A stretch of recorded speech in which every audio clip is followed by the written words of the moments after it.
take projection.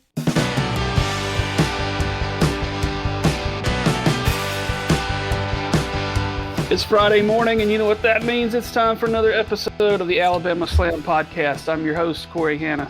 What's going on, guys? It's Patrick Akers. And we've got a lot to get to this week in the week of wrestling. First thing that we want to hit on is that Shinsuke Nakamura was back Friday night on SmackDown. I know Patrick was pretty excited about it. Patrick, you want to lead off on that one?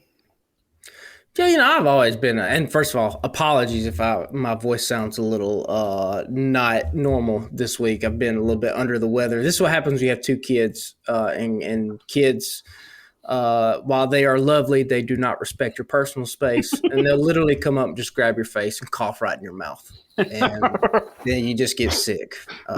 That's what most of adulting is. But yeah, Shinsuke was back on SmackDown. You know, we have talked about before in the past. We really don't think that Shinsuke has been utilized maybe in the best way in WWE since he's been there, coming off the high that he was coming off of in New Japan and just how hot of an act that he was. I think it's been over 7 years at this point. It's crazy to think about. Shinsuke's been in WWE for that long. But it was nice to see him back. You know, I think the biggest question I had watching him on Friday night was just like, what do they do with him? Yeah, where do they put him? I mean, he's a former WWE champion, so he has that pedigree. But, like, man, you know, the top of the card is so stacked right now, especially if you're only going to have one world champion, which, you know, there's been talk about splitting the belts, but as of right now, it hasn't happened yet. So, yeah, I don't know. Could there be a Shinsuke Gunther match somewhere down the line? You know, that could be entertaining. But, yeah, the King of Strong Style is back. You know, he looked okay. You know, he's a little bit older. You know, he's not hitting that knee as hard as he was back in, you know, New Japan back in the day. But it's always cool to see him back. He has a charisma that transcends any kind of language. And yeah, the artist is back for another run in the WWE, so we'll see how far he goes this time. Yeah, I'm going to be real honest. I hadn't thought about him in forever, and he showed up Friday night. I was like, oh shit, he's back. I was like, I just didn't even really realize that he was missing. Sometimes that just happens. I mean, you know, you get so wrapped up in some of the other storylines. It's like some of these other people just kind of fall the wayside. I just kind of figured that's what had happened. That happens, yeah. And listeners, if listeners out there have never seen any of his New Japan stuff, I would encourage you to get on YouTube and just watch some matches. They have some for free up there.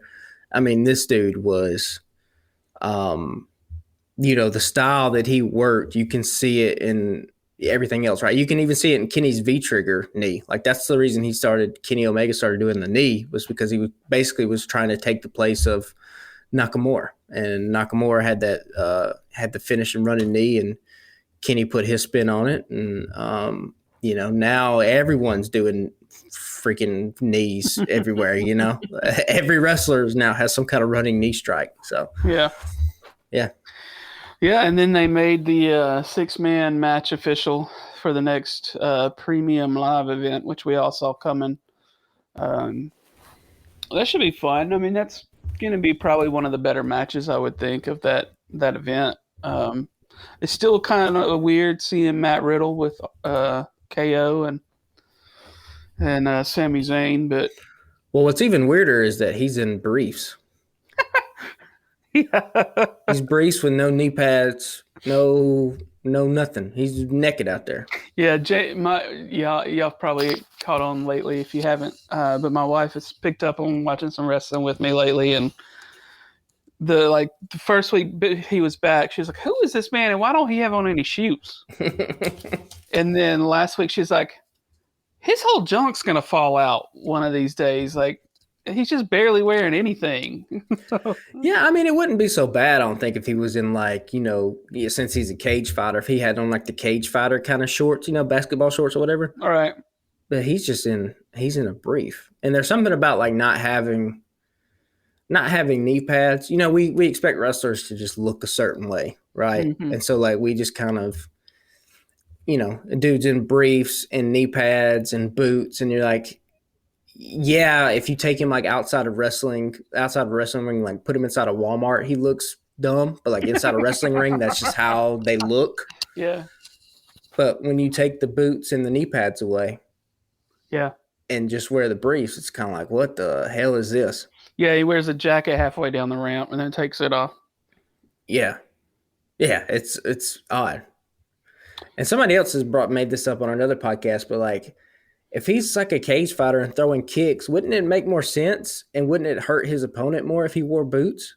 Yeah, right. If you were trying to do the maximum amount of damage to somebody, Seems like you take a ladder or something to the foot the wrong way, and you're kind of fucked out there, cuz. Yeah. I mean, when I was wrestling, I usually wore elbow pads. I always wore knee pads, boots, and I had a singlet. And then I'd wear elbow pads and I would take my wrist. And there was one match that I didn't wear elbow pads. And I got back to the back and I was like, I'll never fucking not wear elbow pads ever again. I just could not. I couldn't do it. Yeah. So it's weird to see the guys who have everybody's got their thing that makes them comfortable, right? And I guess he's just comfortable being practically, 3 sheets of little pleather away from being butt ass naked in front of a bunch of people. So Yeah. It could all fall out sooner or later out there one of these days with my man Riddle. It's still such an odd pairing with him and Sammy and KO. It's still, I don't know. Like he's getting a lot of screen time because this story is basically the A story going on in WWE right now, and so he is smack dab in the middle of it. And I don't know how he fits. Yeah, it'll be interesting to see if he's still in with this little story after the live event, the PLE. I'm just gonna call it fuck a pay-per-view.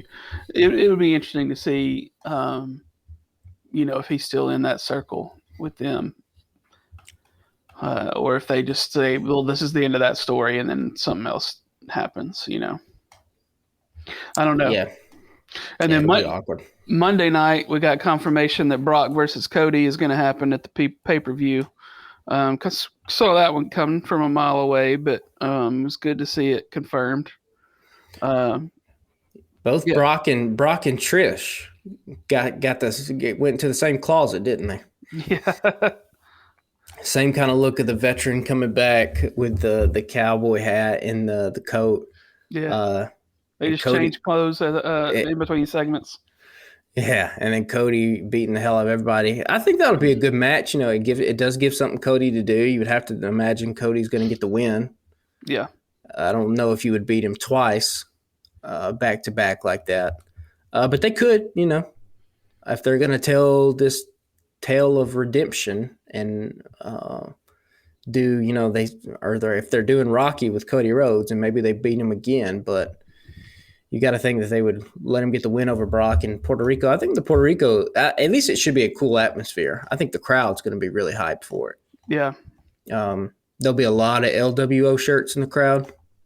The WWE marketing department never misses an opportunity to sell a T-shirt. So LWO with Escobar and all his crew. The way Monday Night Raw ended too was just kind of fantastic with everybody coming out and beating everybody's ass. Yeah, I think basically everybody at the show that night ended up out in the ring. It looked like. Well, all the factions, right? Like there's just basically gang warfare. Yeah. And it was kind of cool too to see like the Bloodline and Judgment Day kind of interact because they are the two biggest heel groups in WWE right now.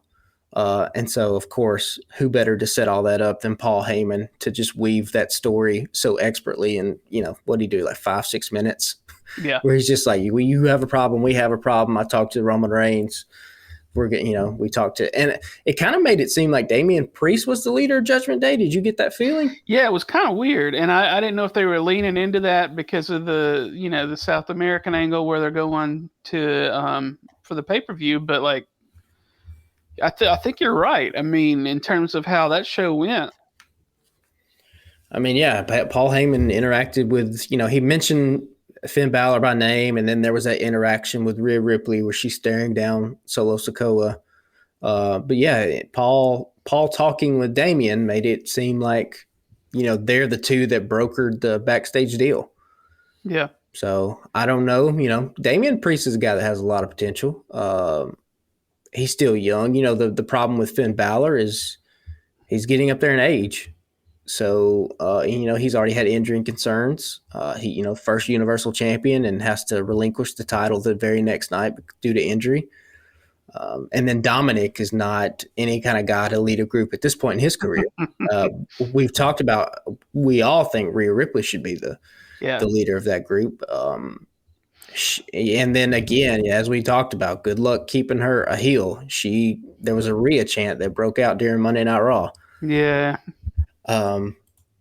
And once again, the investment in Solo Sikoa, they just keep putting money in that bank, and I hope it pays off for him. I just do not see. I mean, I'm looking at the screenshot now. Solo Sikoa is one of the smallest guys in that ring right now. Yeah, and I'm not trying to shit on it or anything, but like, what's his finisher called? I forgot. The Samoan Spike or something like that. I'm like Samoan Spike, yeah. Yeah, and it's just like him yelling and then basically hitting somebody with a lariat, basically from standing still. And I'm like, okay, well, am I supposed to believe that somebody can't kick out of that? Well, I mean, it's a throwback to, Umaga, and, Umaga was one of the best heels in WWE at the time when he was around, because he was a perfect opponent for John Cena. They have the family connection. So it makes sense. I'm not mad about that part. It's just kind of like, I feel like if Solo Sikoa looked a little bit more like Bronson Reed, who was also featured in Monday Night Raw, then I think to me it would be more believable. Sure. I mean, that's my point on it. Is like Bronson has a different physique. Yeah. And it looks different. Solo is just he's thick, but not Bronson Reed thick, and he's on the shorter side. Both his brothers are taller than him. So I don't. Like I said, I'm sure he's a really nice guy. They're protecting him more than they've protected pretty much anybody. Outsiders like him and Cody Rhodes are like the most protected superstars in WWE at the moment. So that says a lot about how they feel about Solo Sikoa. I just do not know if he's going to blossom into the future of the business the way that they are kind of projecting him to be. Like, particularly when you look at guys like Austin Theory, who I think are around Solo Sikoa's age, and like Montez Ford, we really haven't seen him get a main event run. Like, if I were to give you a list of like, okay, we can have a draft of dudes that you can have for the next 5-6 years in WWE, how far down the list do you get before you get to Solo Sikoa? I can think of it probably at least 5 or 6 guys right off the top of my head I would take over him. Yeah. So I don't. Again, not a knock on him. He's cool. It's just there's not a lot, I think, to go off of, and we haven't even seen him cut a promo. So yeah, we're probably still a while from that, I would assume. Yeah. So interesting week. They still got a little building to do before the next pay-per-view. What else are they really? They're really not teasing that much else at this point. Trish will get the match, I'm sure. I mean, Trish, they're probably going to hold off till something bigger, right? Yeah, probably. Trish Stratus, by the way, Monday night. I mean, come on. First of all, kudos to WWE for kind of being somewhat progressive, right? Can you name Trish Stratus is 47 years old and she's being portrayed as an ass kicker. Is there even another show on TV that has a woman in her late 40s that's being presented as like this ass kicker in this kind of way? I mean, there probably is, but I can't think of it. And if there is, do they look as good as Trish Stratus doing it? Like, no, probably not. And then plus Trish's promo made a bunch of sense, right? Because, it's always, I love it when heels have a gripe, but it's like a legitimate gripe to where you could be like, oh, I could see why people get pissed off about that. Because, yeah, for all this talk about the women's revolution and all this stuff like that, like, it really was Trish who kind of started a lot of this. And Trish and Lita, of course, she mentioned it in her promo. They main event the first two women to main event Monday Night Raw, and Trish Stratus was this major star, and yet she has seen Becky Lynch and Charlotte Flair and Bayley and Sasha Banks and all these women who have come after her sort of blossom. And obviously behind the scenes they have all thanked Trish, right? And this Sure. is not there's nothing shooty about this, but it's cool to bring it into a story. Yeah. And to have a legend come back and be like, no, I want my respect, I want my time. This is something that I never got when I was at the top, and I should have had it a long time ago, so now I'm going to take it. I think that's pretty badass in my opinion. Yeah. I mean, she's doing a good job. She's, looks in incredible shape out there when she does get in the ring, and still can cut the hell out of a promo. So. Yeah, I mean, she was never the greatest wrestler by any means, and if you go back and watch how she jumped Becky last week, it was not, wasn't the greatest looking thing. Right. But, she has there's a cachet about her, and she's that legend. And so it's cool to see her back. We haven't even mentioned the fact that fucking WWE's going to have a draft. Yeah. Coming up. Did they announce when that's going to be, or they just said it's coming soon? It's the 28th on SmackDown. Okay. Yeah. Oh, wow. So, I guess they're going to have so is this going to be a true brand split? Because they kind of have a soft brand split now, but it's not really, because guys come on like Sami Zayn was supposed to be on Monday Night Raw, but he was on leading up to WrestleMania. He was on SmackDown every week too. So I don't know if they're going to go with it hardcore like that. Yeah, I doubt it. I mean, it's kind of hard to. Also, it doesn't make any sense because Adam Pearce, who's doing a phenomenal job, by the way, every segment Adam Pearce is in, he knocks out of the park. But he's been presented as the sole authority figure for both Raw and SmackDown. So is he just going to draft against himself? Yeah, that's a good point. What is the who do you have drafting? Yeah, the original draft, there was one GM for SmackDown and one GM for Raw, and they did a draft that way, like how every sport does a draft. Different teams pick different players, but is he just going to come up to the podium? Man, he should come up to the podium with a blue jacket and then come up to the podium with a red jacket. That'd be awesome. Just do it that way, yeah. But that should be cool. Drafts always present cool storylines, and shake it up a little bit. Shake it up, different matchups, and I'm sure there's probably if I had to guess, I would think maybe one of the reasons they're doing a draft is because they're about to switch one of the titles to a different show. That would just be my guess. Yeah. So I would not be surprised if Austin Theory winds up on SmackDown, and Gunther goes over to Monday Night Raw. That would be my guess. Yeah, could be. You think they'll split up any factions? No, because who are the factions you would even want to split up? Because I don't know if you want to split up the Judgment Day. And especially coming on the heels of, unless they do Finn Balor, I guess Finn Balor could break away and get on a different show. You're not going to split up the Bloodline anytime soon. No. And then who else is there? Yeah, I don't know. Do Montez and Angelo get split up? Maybe that happens. Yeah, people have been talking about that for a while, so maybe that happens. I don't know. My guess would be Gunther, and Gunther and Austin Theory swap places. Yeah, because Gunther, it makes more sense. He's on Monday Night Raw. It's a 3-hour show. You can have more storylines that he can be involved in because he has the Imperium group, and so Ribsy and the other dude can be involved in the angles, right? And then Austin Theory, SmackDown has a lot of star power anyway, so he can go over there, and Raw's kind of lacking, so you bring Gunther over. It makes more sense. That's the trade that I would do. Yeah. Well, let's get into AEW. We've got a couple of things to touch on from last night before we kind of segue off into something different.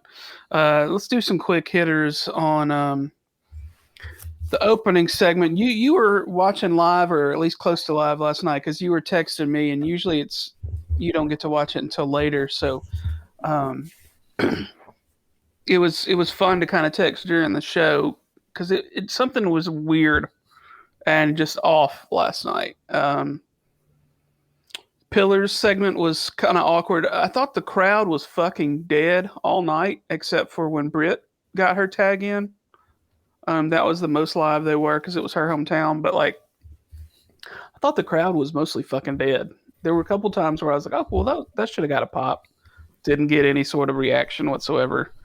So tell me what you think about the Pillars, because we thought they were going to end up in like a 4-way deal at the next pay-per-view, and it looks like that is not the case. I think they still end up in a 4-way. They'll have some kind of narrative shenanigans that cause them to have a 4-way match at the next pay-per-view. I think if I remember correctly, when we first a couple weeks ago talked about the idea of like a Pillars match, I think one of us mentioned like, hey, one of the things that might happen in this is that a lot of dudes are going to get exposed or it's just going to be a drastic look, right, between MJF and what the rest of these guys look like. Right. And I think in that opening segment, that's exactly what happened. Darby and Sammy and Jack Perry are nowhere near the level at this point in their careers that MJF is. And that was painfully evident Wednesday night. Yeah. That segment was awful. I wondered about that. Like if this whole bracket thing is just some way to like give, like a facade, like they still end up in the 4-way, but I don't know, maybe it was just a way to get some matches going between now and then, because it's, we've done other podcasts where we're like, okay, well, they got 2 weeks left. Are they gonna fucking create some tension or not? Are they gonna start building some stories? And it seems like they started trying to run with this story a little too soon, maybe. I mean, that's my only thinking on why they're doing the bracket thing. But in terms of like the promos and stuff last night, I mean, there's MJF is head and shoulders above and in ring work too. I mean, well, in ring, like, Darby has some cool things about him. Sammy has some cool things about him. Jack Perry has some cool things about him. But like, we talk about it all the time. We say it all the time on this podcast. Like, it's more than just the wrestling moves. Yeah. And MJF got a huge pop. Well, it came across the screen like a huge pop. And I think the reason he got a huge pop is because people were like, thank God something's about to happen. Like the star of the show is about to come out. Yeah. And save us from this, because I thought it was, you could hear a pin drop. And I don't know what is everybody's beef. Like it was a good promo 2 weeks ago when MJF was doing his bar mitzvah thing or whatever, and all the guys came out and that, but now it feels a little bit whiny. Yeah. Because like, oh, you were in this spot. I wasn't in this spot. Oh, you got this handed to you. I didn't get this handed to me. It's like, well, we already did this 2 weeks ago and we did a better version of it. And now we're just doing it again, except we don't have MJF out here to anchor the thing until the very end. And by the time he comes out here, the whole thing's dead on arrival anyway. Yeah, because it had gone on for about 5 minutes too long. Yeah, like, it was just,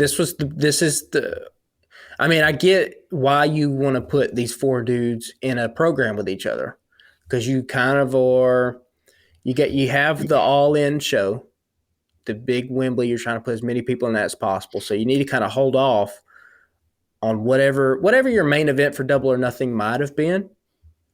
It probably got pushed back to try to put these people in Wembley. So then you say, okay, well, we still have a pay-per-view to put on. What do we do? All right, we got these 4 pillars. Why don't we put them in a 4-way? Cool. All that stuff's cool ideas. But, and it's cool to put these guys in a situation, particularly Darby and Sammy and Jack Perry, because, again, I relate it to sports so much. You kind of want to put these dudes in a big-time situation. Let's see how they respond. Yeah. Well, 2 weeks ago, you had a different answer than the answer you got Wednesday night. And you need to be able to, if you're going to be looked at as a star, the big thing that comes with stardom is consistency. So, all 4 of these pillars were great 2 weeks ago. Wednesday night, only one of them was great. Yeah. And it's the champion. And that's why he's the champion. It's because every time MJF comes on screen, he delivers. Yeah. You know? And that just was not the case for Sammy, Darby, or Jack Perry.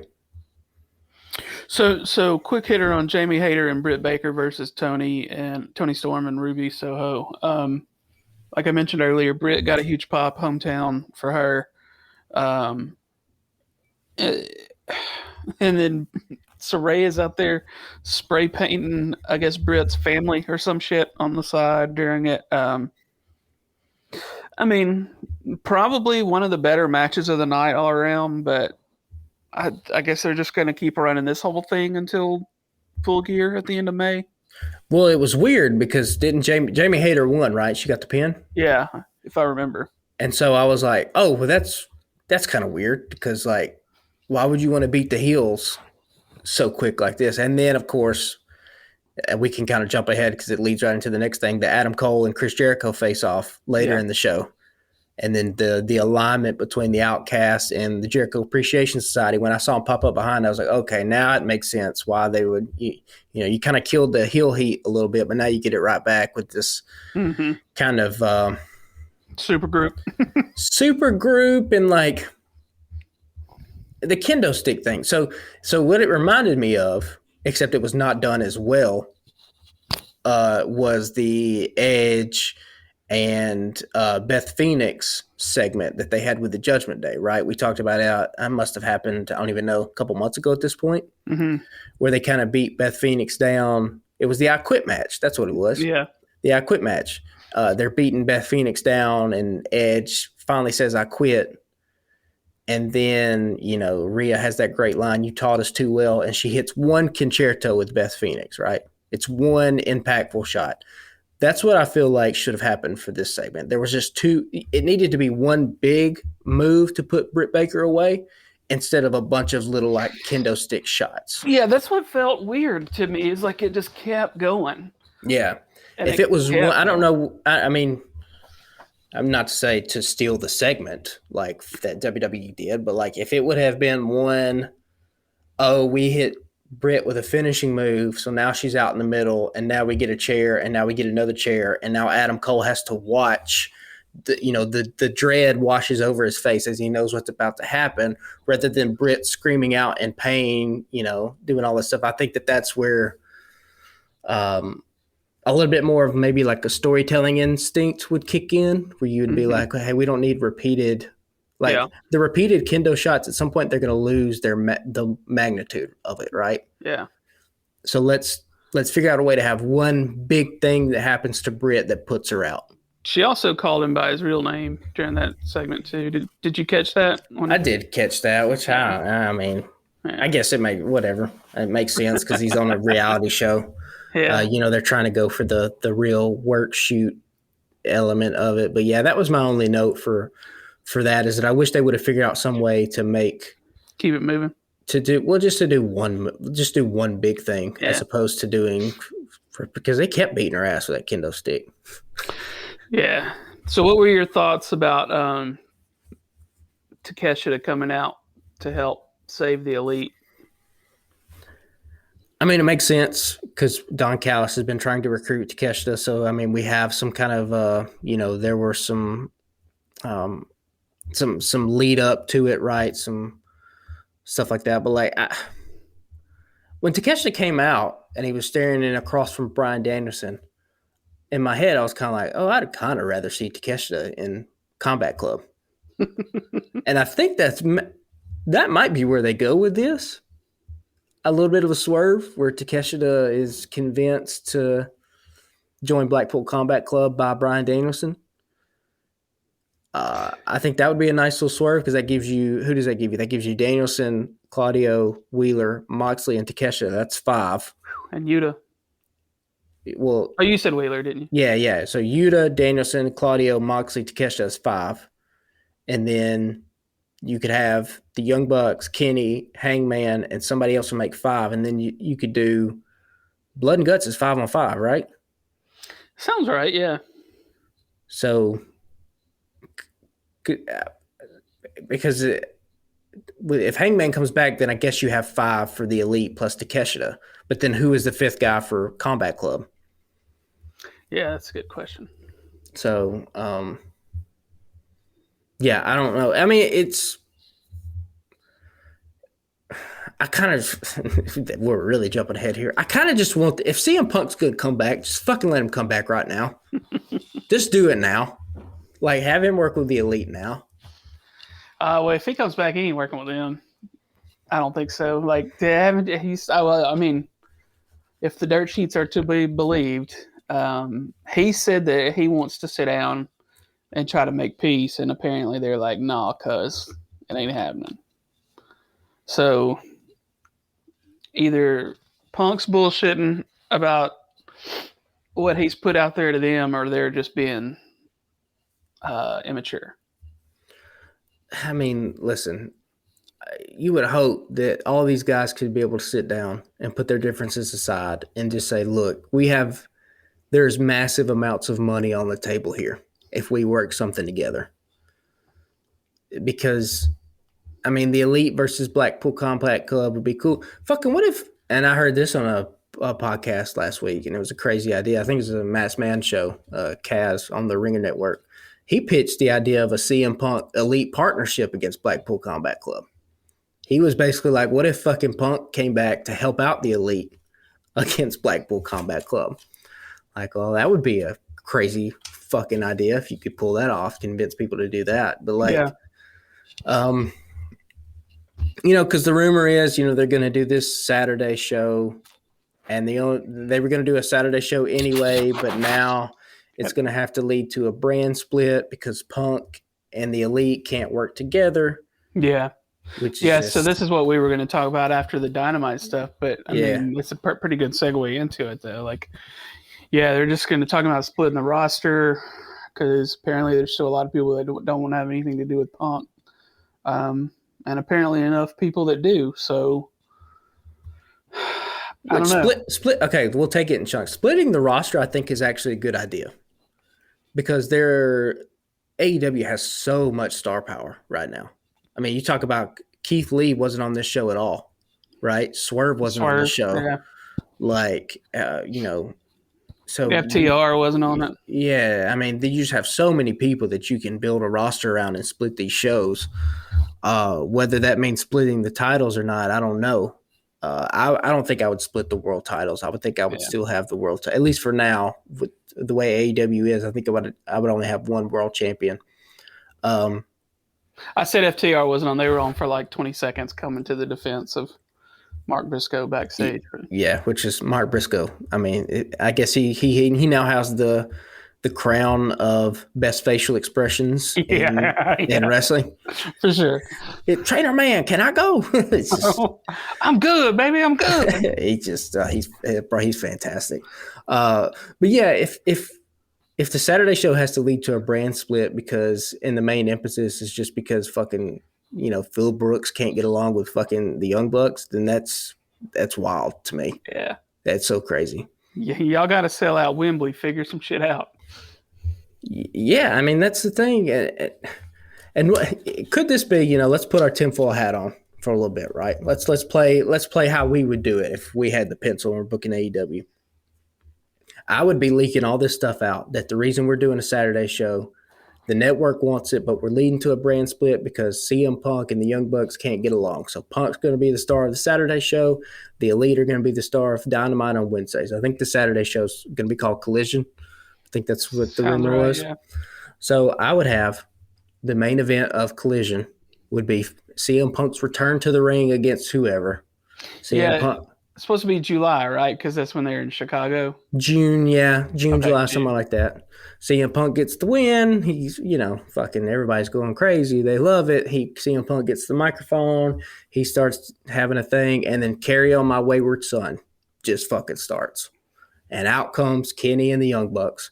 And Kenny takes the microphone, and he says, you think that you could just run from us? You think that you could just start your own show and we're not going to be a part of it? And then you've done all these months. These guys have to be separated. They have to be separated. And then boom, the big reveal. Oh, actually, that we are going to – this shit is about to be a huge crossover. And then like I'd put it all out on the table. I'd had FTR be introduced at the beginning of Collision, and I'd have Kenny Omega or Matt, Nick, somebody just be like, look, there's three of us. There's only one of you. We know who your boys are. We know how this is going to work out. FTR, why don't you get the hell out here? And then their music hits, and now you just have to stare down, and you go into Wembley and do a six-man. CM Punk and FTR versus the Young Bucks and Kenny Omega. And I would have some kind of stipulation on the line. I don't know what it would be. But I don't know if it would be like, fake control of AEW or something like that, which is kind of the same story you're doing with the Outcast. So I don't know what it would be, but that would be that. I mean, that's the match to make, right? And then, you leave the Okada and Hangman Adam Page rumors still keep floating out there. So I think that for sure is going to happen, probably at Wembley. So let's say if just,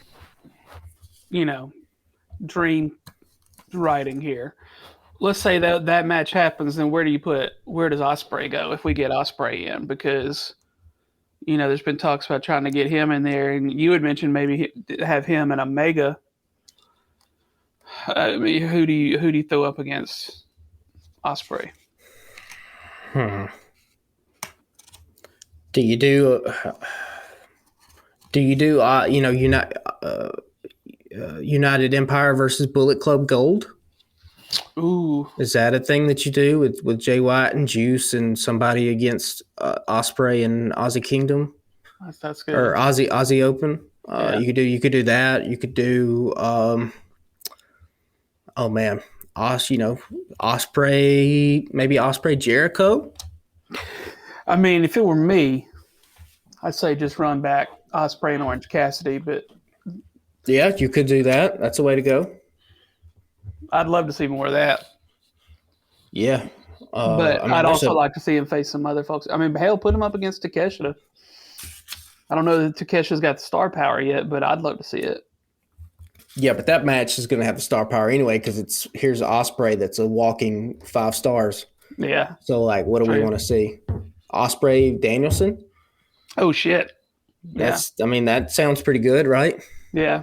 That might be the way you go. And I'm sure Bryan Danielson would love, he's basically getting to wrestle whoever the hell he wants at this point. So you'd have to imagine that Will Ospreay would be high up on his list. In MJF, where does that leave him? Is that an Adam Cole? Is that is it a Wardlow? Now that Wardlow has the TNT title, he won't have it by the end though. Oh well, probably not. No. It gets passed around by everybody. Shit, he may not have it by the next pay-per-view. Yeah, but there's there's a lot that they can do for Wembley. If they can get, I think it has to be main evented by the 6-man tag though. Yeah, I would have to think. So let's hit on a couple of these other points, and then I thought of something else I want to ask you. Commander versus Jay White. You got anything on that? Commander, cool as shit. Jay White is one of the best psychological heels in wrestling. And if you'll go back and watch that Commander match, the theme of that Commander match was Commander likes to run the ropes, and Jay White cut him off until the very end. So, Commander goes to do it, Jay White cuts him. Jay White gets back in the ring. Commander goes to do it another time, Jay White fucking cuts him off until the end of the match. Commander finally hits the big dive. And then, of course, the Bullet Club shenanigans happen, and Jay White hits him with the Blade Runner 1, 2, 3. Yeah. Jay White, I really hope he does not get lost in the shuffle here in AEW. Yeah, it could be tough. And maybe the brand split is the best thing. He'll probably benefit from it the most. Mm-hmm. And that might be another reason why he decided to come to AEW, or one of the reasons, because if I was coming to AEW, my first question would be like, what do you have for me? And I've seen Ricky Starks be off television in the past for a long time. I've seen Swerve be off television for a long time. I'm coming in as this big name.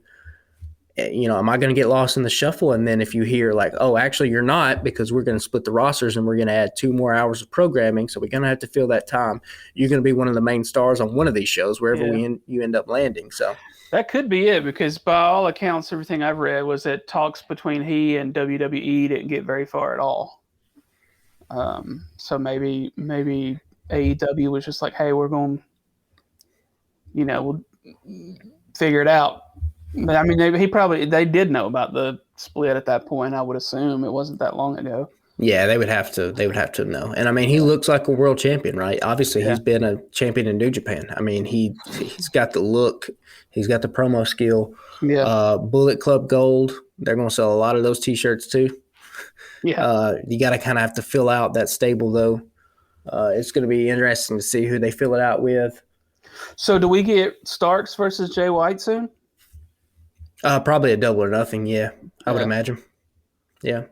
That damn spear that Ricky put on Juice last night was something else. I've never ducking the clothesline to hit the spear. Just great. Everything Ricky does is so smooth, man. Yeah, so smooth. So real quick, and Commander's all elite too. Did you see that? He did get signed. They announced that after the show. That was cool. So Jungle Boy versus Guevara. Give me a minute or two on that, and then I want to hit on one last thing. It's fine. Did you understand the stipulation that MJF was giving Sammy? Not at all. And at that point I was like, well, fuck, I don't want to rewind and see what I missed. But I thought, well, maybe this just flew over my head because I had picked up my phone or something. But now I feel better about it that you asked that because I was like, I don't really get it. Because there was the backstage thing that MJF was like, was he saying that like beat Jungle Boy and then lay down in the main event at Double or Nothing and I'll give you this money? Oh, maybe so, yeah. But it sounded like he was like, lay down tonight and I'll put you in the main event, which doesn't make any sense. Yeah, it didn't make any sense. Then you still have to go through this tournament. So now you've just gone from giving yourself a 50-50 chance to now if you tell Sammy to lay down, now you've inserted him into the main event. And now it's, you got a 33% chance to do Steiner math here. But like, yeah, I was confused by that. And it was clearly a pre-tape. Yeah. So I was confused as to what that pre-tape was. And I couldn't find anybody else on Reddit that had anything to say. And maybe I'll go back and watch it. It could be that I'm a dumbass and went over my head. But I was pretty sure MJF told Sammy, lay down tonight, I'll put you in the main event and give you this money. Yeah. Yeah, that would make the most sense. Well. Yeah, but it could also be watch it too. Yeah, it could also be beat Jungle Boy tonight, get to the main event, and then lay down in the main event. I'll give you this money. Sure, but then you gotta, because if you beat Jungle Boy, you gotta get through Darby Allin too. Yeah, which I mean, it's going to lead to a 4-way anyway, so it doesn't matter. So the last thing that I wanted to ask about that I just thought about a couple minutes ago was the end of Dax Shepard's podcast. Did you see that? He's Dax Harwood, you mean? Harwood. I said Dax Shepard. Buddy, I'm fucking tired. I'm about to say, I don't think Dax Shepard's in his podcast. That bitch, he got a lot of money from Spotify, didn't he? Yeah. That shit's a cash cow. He ain't into that thing yet. That's two Dax, different shows. Dax Harwood. Yeah, I did see that. I mean, it makes sense. Yeah. Yeah. I was kind of wondering how much longer he would be able to get away with some of the things they were talking about. Listen, I really like Dax a lot. I think he clearly has a strong passion for the business. I love him and Cash, love FTR. I was reading some of the transcript quotes from Dax Harwood talking about ending his podcast where he was like, I never wanted this to be a detriment to wrestling, blah, blah, blah. But he was basically kind of putting a little bit of blame on himself, but it sounded like he was putting a lot of blame on the dirt sheets and stuff that ran with headlines and things like that. Mm-hmm. I listened to quite a handful of those episodes. He did say things like, the Pinnacle, Max wanted it to all be about himself. Like, that's a straight quote. Like, nobody, that's what you said on the podcast, dog. Didn't nobody take that out of context. You said the Pinnacle was made to make one dude look like a star, and Max didn't want anything else Max didn't have any other ambition other than that. He wanted to be positioned as a star, and that's why, they had a whole podcast on it. So to then say something like that on a podcast and then get mad at people when they take that and run with it, or to get mad at people for hearing that and then perceiving it a certain way, because you had to know that some guys in the locker room probably weren't happy with some of the stuff that he was saying. Right. I don't know. It just seems a little like you can't. you can't have it, but it can't be both ways, right? You can't have the podcast want to be open and let people in and then say things and then be mad when people are like, well, what are you getting mad about? I'm just saying it. It's like, well, you're putting some of our stuff out here in the open like this. And of course it's going to be juicy for the dirt sheets. If that you knew that, like he's not stupid. Right. And that stuff drives clicks and it drives views. And I'm sure that was a main sticking point for Tony Khan when they were doing these renegotiations for this contract, which is like, hey, we want you here in AEW, but that podcast has got to go. Yeah. And I was kind of wondering how much that was led to the decision. Was their negotiations? I mean, I think it would have to be, because he's alluded on that podcast. It's his podcast has ruffled some feathers backstage, so you would have to think that that's going up the food chain to Tony Khan, and if he's going into the negotiating room, I'm willing to give you all this money, but you're going to give me something too. Then we're gonna squash this right here. Yeah, you can always record the podcast after you're done wrestling. Yeah. He'll be doing it with Conrad Thompson at that point, though. No doubt, yeah. No doubt. Conrad gets everybody. I think he's already on Conrad's network, right? Yeah. Yeah. Well, cool, man. Well, I think that's all I got for the week. We're still kind of in that in-between period. Just weird. All of it's weird. Yeah. AEW, you mentioned it when we started talking about it. It was really weird. Hard Cam was on the opposite side. Britt Baker was standing in the wrong corner for the tag team thing, but she wasn't standing in the wrong corner because the hard camera was on the other side. So it was when you said that about the hard camera and the text, I was like, no, it ain't. And then I looked at it for a minute and I was like, yeah, it is. It's in the wrong fucking place. Yeah, they had all of the cameras on the wrong side. That jib shot that they do that sweeps over the crowd. It's always goes. It's always on the left side of the ring, the left side of the camera left of the stage. It was all right last night. Just weird, and I don't know why that.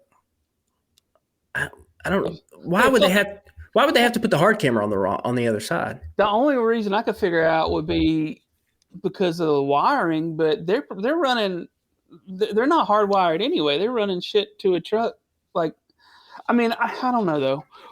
The only work I've ever done with a truck like that was with an ESPN truck at one stadium in Florence, Alabama, and it had hard wires in place for things such as that.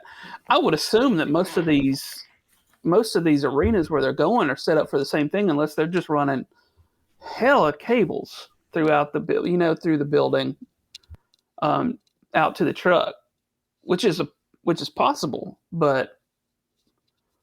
So I don't know.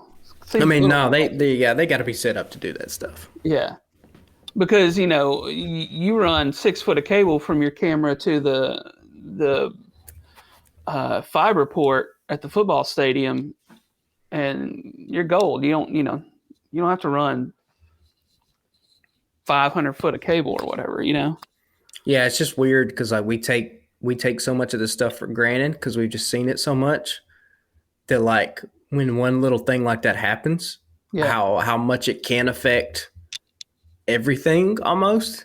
Like a lot of feng shui last night. That's why maybe it felt a little off. Yeah, and a lot of people in the Reddit thread, the live thread, were saying the same things. Something's just off, and it starts with the hard cam. It's crazy to think about all that stuff, how it ties in. It ties in. Everybody's job on that production team is important to lead to the whole show. It's a bunch of people whose faces we'll never know or never see, names we'll never know, that help put AEW on, that help put WWE on, and WWE's even. I mean, good God, you talk about they're the premier live event in the world. They got top class, world class production people.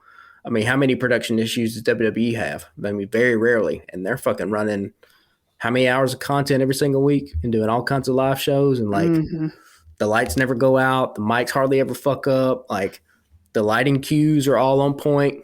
That's the thing that drives me crazy about AEW too, is the lighting cues are all over the place. And I know we're getting real into the fucking weeds here. Well, sometimes Ricky will do his little pose and the fucking lighting cue will be like 2.5 seconds after the fact. And you're like, well, it's supposed to be when he does the thing. Like, it's got to be tightened up. Yeah. So, again, that's real nerd shit that we just talked about right there. But like, that's what people come to this podcast for, right? They want to talk about the camera shots and the lighting cues and all the behind, stuff that other podcasts don't talk about. How much fucking fiber cable did they run or not run? Yeah, fiber cable. But that was a college. I mean, that was Pittsburgh. That was the University of Pittsburgh. Yeah, it was most definitely wired up then. Yeah. Yeah, because they're running ESPN shit like everybody else. Mm-hmm. I'm guessing it's all probably very similar inputs and outputs. What if it was something as just simple as like, how like everybody just fucks up at their job?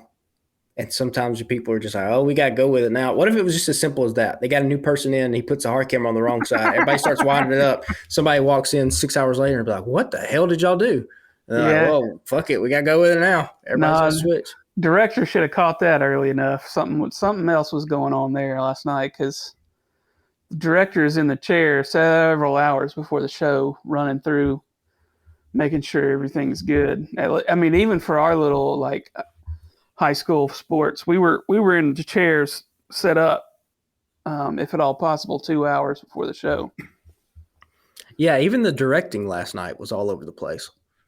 The cuts were just what it reminded me of was like Kevin Dunn type shit in WWE. People were making that comparison because they were just like weird cuts to like close-ups. I know Britt Baker was the hometown star, but like there's action going on to the ring. They just cut to a close-up of her face and she's not even doing anything. It's like, well, what's just cutting all over the place. I don't know. It's just weird. Again, nerd shit. Yeah. But like, well, if y'all got any fucking nerd shit y'all want to holler at us about, find us on Twitter at Alabama Slam Pod.